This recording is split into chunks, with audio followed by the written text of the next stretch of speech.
Hello दोस्तों, कैसे हैं आप लोग। उम्मीद करते हैं आप अच्छे होंगे, स्वस्थ होंगे। आज मैं सर जिम कॉर्बेट की एक और स्टोरी प्रस्तुत करने जा रहा हूं, जिसका नाम है चूका का नरभक्षी टाइगर। चूका का नरभक्षी टाइगर एक मेल बंगाल टाइगर था, जो 1937 में लद्दे घाटी के थाक गांव के काफी लोगों के मौत का जिम्मेदार था। आदमखोर बनने से पहले बाघ अक्सर किंदरी गांव के बीच वाले फायर ट्रैक पर घूमा करता था और अक्सर रास्ते से गुजरने वाले लोगों पर हमला किया करता था। एक दिन एक किसान अपने खेतों को जोतने के लिए दो बैलों के साथ जा रहा था। जाते जाते रास्ते में टाइगर उनका रास्ता रोककर खड़ा हो जाता है। किसान अपने बैलों को बचाने के लिए टाइगर और बैलों के बीच आकर खड़ा हो जाता है और अपने हाथ में लिए लाठी को जोर जोर से रोड पर पटकने लगता है, ताकि लाठी की आवाज़ सुनकर टाइगर डर जाए और वहां से भाग जाए। इसका बेनिफिट ये होता है कि इस बीच बैलों को समय मिल जाता है और वो गांव की तरफ दौड़ लगाकर सुरक्षित भाग जाते हैं। अब टाइगर भी समझ गया था कि इस आदमी की वजह से उसका शिकार उससे दूर चला गया है। टाइगर किसान पर ध्यान लगाते हुए ही जैसे ही उस पर छलांग लगाता है, किसान भी गांव की तरफ मुड़ता है। तब तक टाइगर किसान पर झपट्टा मार देता है, पर किसान अपने कंधे पर हल और अपने पीठ पर थैले में खाने का सामान लिया रहता है। जब टाइगर किसान पर झपट्टा मारता है, तब उसका जबड़ा हल में और उसका एक पंजा उसके पीठ पर थैले में फंस जाता है। टाइगर के नाखून बहुत बड़े होते हैं, जिससे उसका पंजा उस थैले में उलझ कर रह गया था। किसान को भी कुछ समय मिल जाता है और वो गांव की तरफ चिल्लाते चिल्लाते भाग जाता है। ऐसे में किसान भी भली भांति बच जाता है और टाइगर के हाथ कुछ भी नहीं लगता। दूसरी घटना कुछ सप्ताह बाद होती है, जब टनकपुर बाजार से दो आदमी गुड़ की थैले अपने पीठ पर लाद कर आ रहे थे। रास्ते में उनको कुछ ही दूरी पर एक टाइगर रास्ता क्रॉस करते हुए दिखता है। वो दोनों वहीं पर रुक जाते हैं, सोचते हैं जब टाइगर रास्ते को क्रॉस करके कुछ दूर पर चला जाएगा तब वो निकलेंगे। पर दोस्तों, टाइगर वहां से गया नहीं रहता है, बल्कि वहीं पास में झाड़ियों में छिपकर उनका इंतजार करने लगता है। कुछ देर बाद आदमियों को जब लगता है कि अब टाइगर उनके पहुंच से काफी दूर निकल गया होगा, तब वो चलना स्टार्ट करते हैं।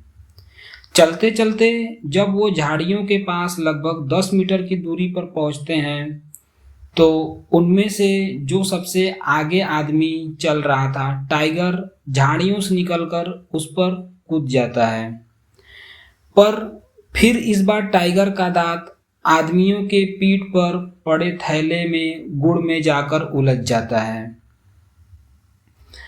और कुछ टाइम मिल जाने से दोनों आदमी जोर से गांव की तरफ दौड़ लगाकर बच निकलते हैं। इन दोनों असफलताओं के बाद टाइगर बहुत निराश और आक्रोश में आ जाता है। अब टाइगर सोच लिया था कि अब से जो भी व्यक्ति अपने पीठ पर या अपने सर पर कोई भी सामान या कोई भी थैला लिया रहेगा, वो उस पर हमला नहीं करेगा। अब कुछ दिन बाद गर्मियों में जून के महीने में जो वारदात होती है, वो पूरे पहाड़ी इलाके को दहला कर रख देती है। गांव के 7 लोग और 2 बच्चे, जिसकी उम्र 14 से 15 साल की रही होगी, ये लोग अपने पशुओं को जंगल के किनारे चरा रहे थे। गर्मी का दिन था, सभी लोग एक बड़े से बरगद के पेड़ के नीचे खेल रहे थे, जैसे ताश का पत्ता, गोली, ऐसे ही कुछ खेल खेल रहे थे। तभी पशुएं चरते चरते जंगल की ओर जाने लगती है। तो उनमें से जो सबसे छोटा लड़का रहता है, उसे कहा जाता है कि तुम जाओ और पशुओं को वापस जंगल से बाहर की तरफ हका दो। वो लड़का चला जाता है। बाकी लोग फिर से खेलने में मगन हो जाते हैं और कोई ध्यान नहीं देता कि वो लड़का आया कि नहीं। शाम हो जाती है। पशुएं चरते चरते एक बार फिर से जंगल की तरफ जाने लगती है। तो उनमें से जो दूसरा छोटा लड़का रहता है, इस बार उसको भेजा जाता है कि जाओ और पशुओं को जंगल से बाहर की तरफ खदेड़ दो। इस बार जो दूसरा लड़का होता है वो भी वापस नहीं आता, और जो जानवर होते हैं वो जोर से गांव की तरफ भागने लगते हैं। सातों आदमी आश्चर्य होकर सोचते हैं कि ऐसा क्यों हो रहा है, हमारे जानवर अचानक से गांव की तरफ क्यों भागने लग रहे हैं। तभी वो देखते हैं कि उनके मवेशियों के पीछे एक टाइगर दौड़ रहा है और एक गाय को उसने गर्दन से दबोचकर उनके सामने ही मार डाला। यह देखकर सब लोग डर जाते हैं और गांव की तरफ भाग जाते हैं। गांव वाले इकट्ठा होकर उस दूसरे लड़के का नाम लेकर चिल्लाते हैं ताकि वो उनकी आवाज को सुन सके और कोई आवाज दे सके। उस लड़के की माँ एक विधवा रहती है। जब वो जानती है कि उसका लड़का जंगल में गया है और वापस नहीं आया है, तो वो और गांव वाले मिलकर जंगल की तरफ उसे ढूंढने के लिए निकल पड़ते हैं। जंगल में 50 मीटर की ही दूरी पर उस लड़के की लाश दिखाई देता है। उसके गले पर टाइगर के पंजों का निशान होता है, पर उसे खाया नहीं गया रहता है। तब उनको याद आता है कि पहला लड़का भी जंगल में गया था और वो भी वापस नहीं आया था। आगे जाने पर कुछ ही दूरी पर झाड़ियों में उसकी लाश दिखाई देता है, जिसके पैर का कुछ हिस्सा टाइगर ने खा लिया था, और उसके ही बगल में एक बछड़े को भी टाइगर ने मार दिया था। एक ही दिन में टाइगर ने 2 बच्चे, एक बछड़ा और एक गाय को मार दिया था।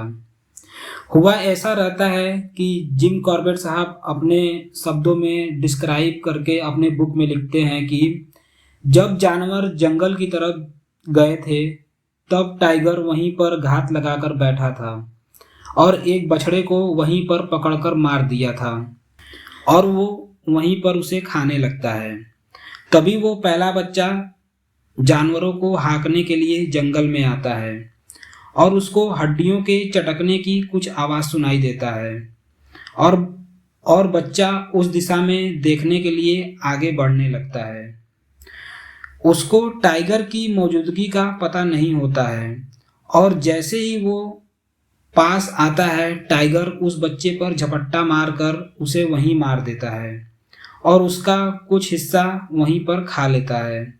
उस वक्त टाइगर ने पहली बार इंसानी मांस चखा था। फिर शाम में जब दूसरा बच्चा अपने मवेशियों को जंगल से बाहर की तरफ हाँकने के लिए आता है, तब वो पहले बच्चे को वहीं पर मरा हुआ दिखता है, और यह देखकर वो जंगल से बाहर भागने के लिए जैसे ही मुड़ता है, तैसे ही टाइगर उस पर कूद पड़ता है और उसे भी वहीं मार देता है। एक ही दिन में 4 हत्याएं होने से ये बात पूरे ब्रिटिश एम्पायर तक पहुंच जाती है। तब ब्रिटिश सरकार इस आदमखोर को मारने के लिए लोकल शिकारियों को भेजती है। एक बार शिकारियों द्वारा टाइगर पर गोली चलाई भी गई थी।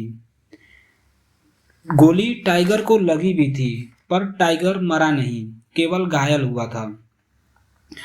उसके बाद 2 सगे भाई, जिनकी उम्र एक की 22 साल की थी और एक का 10 साल की थी, जंगल के पास अपने मवेशियों को चरा रहे थे। बड़ा भाई झाड़ियों की तरफ छांव में बैठने के लिए जा रहा था। तभी झाड़ियों से टाइगर निकलता है और उसको गले से पकड़कर जंगल की तरफ लेकर भाग जाता है। यह देखकर छोटा भाई, जिसकी उम्र 10 साल की थी, वो गांव की तरफ भागता है और गांव वालों को बताता है कि मेरे बड़े भाई को एक लाल कलर का जानवर गर्दन से पकड़कर जंगल में लेकर भाग गया, क्योंकि वो टाइगर को आज तक पहले कभी देखा नहीं था। शाम का समय होता है, गांव वाले उसे ढूंढते हैं पर उसका कोई पता नहीं चलता। अगली सुबह फिर से जब गांव वालों द्वारा उसको ढूंढा जाता है, तो वहां से 4 मील की दूर पर उस लड़के की गमछा उनको मिलता है, जिसको वो सर पर बांधकर हमेशा रखता था। और उसकी बॉडी का कोई भी अंग नहीं मिलता है। इतनी हत्याएं होने के बाद उस क्षेत्र के अधिकारी इबिटसन अपने मित्र जिम कॉर्बेट को सूचना देते हैं कि इस आदमखोर को मारने के लिए उनके सहयोग की आवश्यकता है। जिम कॉर्बेट राजी हो जाते हैं। जिम कॉर्बेट इबिटसन और इबिटसन की पत्नी जहां तक रोड था वहां तक कार से ट्रैवल करते हैं और फिर उसके बाद की यात्रा पैदल ही प्रारंभ करते हैं। चलते चलते वे लोग एक जगह थक कर नदी के किनारे पनाह लेते हैं। उनके नौकर वहीं पर चाय बनाते हैं, पीते हैं। जब फिर से एक बार तरोताजा हो जाते हैं तो वे फिर से आगे की यात्रा प्रारंभ करते हैं। थोड़ी ही देर में वे थाक के डाक बंगले पर पहुंच जाते हैं। ब्रिटिश सरकार को जब यह पता चलता है कि जिम कॉर्बेट आदमखोर का शिकार करने के लिए आए हैं तो सरकार ने 4 भैंसों को चारा के रूप में प्रयोग करने के लिए जिम कॉर्बेट के पास भिजवा दिया था। चारों भैंसों को जिम कॉर्बेट अलग अलग जगहों पर बंधवा देते हैं और सुबह तड़के ही इबिटसन और जिम कॉर्बेट भैंसों का मुआयना करने के लिए जाते हैं। पर चारों भैंसों में से किसी भी भैंस को टाइगर ने मारा नहीं था, पर एक भैंस के आसपास टाइगर के पंजों का निशान जरूर मिला था। 5 दिन तक ऐसे ही यही रूटीन चलता रहा, पर टाइगर ने किसी भी भैंस को मारा नहीं था। लेकिन 6वीं सुबह उनका एक नौकर दौड़ कर आया और बोला कि साहब, जहां पर 2 लड़कों को मारा गया था वहीं पर एक बांधी गई भैंस को कोई जानवर उठा ले गया। जिम कॉर्बेट अपनी राइफल लेकर वहां पहुंचते हैं तो देखते हैं कि वहां टाइगर का निशान रहता है, टाइगर के पंजों का निशान रहता है और काफी मात्रा में खून गिरा रहता है। जिम कॉर्बेट खून का पीछा करने लगते हैं। 2 मील चलने के बाद जब टाइगर भैंस को खींचकर ले जा रहा था तो भैंस की सींग 2 चट्टानों के बीच फंस जाती है। अब टाइगर शिकार को और आगे तक खींच नहीं पाता है तो वो शिकार को वहीं पर बैठकर खाने लगता है और फिर आगे बढ़ जाता है। पीछा करते करते जिम कॉर्बेट, इबिटसन और उनके 2 नौकर वहां पहुंचते हैं। शिकार तो वहीं पर था, पर वहां पर बैठकर टाइगर का इंतजार करने के लिए कोई भी ऐसा जगह नहीं था, तो वे लोग शिकार को उठाकर एक पेड़ के नीचे कर देते हैं। तभी जंगली मुर्गे चिल्लाने लगते हैं। इसका मतलब था कि टाइगर वापस अपने शिकार की तरफ चल दिया है। इबिटसन और उनके एक नौकर टाइगर का ध्यान भटकाने के लिए जाते हैं, क्योंकि जिस पेड़ के नीचे शिकार को रखा गया था वो पेड़ काफी घना था और उसकी टहनियां को काटना अभी बाकी था ताकि जिम कॉर्बेट को शिकार स्पष्ट रूप से दिखाई दे सके। जिम कॉर्बेट को यह भी शंका था क्योंकि एक बार टाइगर को गोली लग भी चुकी थी, जिससे वह सावधान और बहुत ही चालाक हो गया था, जिससे किसी भी शिकार के पास जाने से पहले वो इधर उधर बाकी सभी जगह देखकर ही जाता था। पेड़ की टहनियां काटी गई। जिम कॉर्बेट सावधानी से पेड़ पर चढ़ गए। इबिटसन और उनके 2 नौकर वापस कॉटेज की तरफ निकल गए। आधे घंटे बाद मुर्गे और एक बार्किंग डियर की आवाज धीरे धीरे सुनाई देती है। फिर वो आवाज और भी पास आ जाती है। इसका मतलब था कि टाइगर कहीं आसपास ही है। धीरे धीरे शाम हो जाती है और फिर शाम रात में बदल जाती है, पर टाइगर वहां नहीं आता है। जिम कॉर्बेट बहुत निराश होते हैं कि वे उसका रात भर इंतजार करते हैं पर वो नहीं आता है। अगली सुबह जब जिम कॉर्बेट पेड़ से नीचे उतरते हैं तो आश्चर्य होते हुए देखते हैं कि टाइगर के पंजों का निशान उनके पेड़ के जस्ट नीचे ही रहता है। हुआ कुछ ऐसा रहता है कि जब पेड़ की टहनियां काटी जा रही थी तब टाइगर एक नौकर को देख लेता है और फिर रात होने पर धीरे धीरे वे पेड़ के पास आता है तो उसको पेड़ पर कोई आदमी दिखाई देता है और वो समझ जाता है कि ये मुझे नुकसान पहुंचाने के लिए ही आया है, क्योंकि उसे शिकारियों द्वारा एक बार ऐसे ही गोली मारी गई थी। इसलिए टाइगर कोई जोखिम नहीं लेता है और वो वहां से भाग जाता है।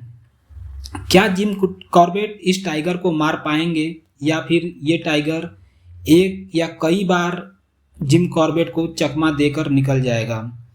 कहानी को जानने के लिए ये हम अगले कहानी में सुनेंगे। तब तक के लिए दोस्तों इजाज़त दीजिए वापस फिर से आने के लिए। अगर कहानी स्टोरी पसंद आई होगी तो प्लीज़ चैनल को सब्सक्राइब करिए। कहानी का नेक्स्ट पार्ट अगले दिन आएगा। धन्यवाद दोस्तों।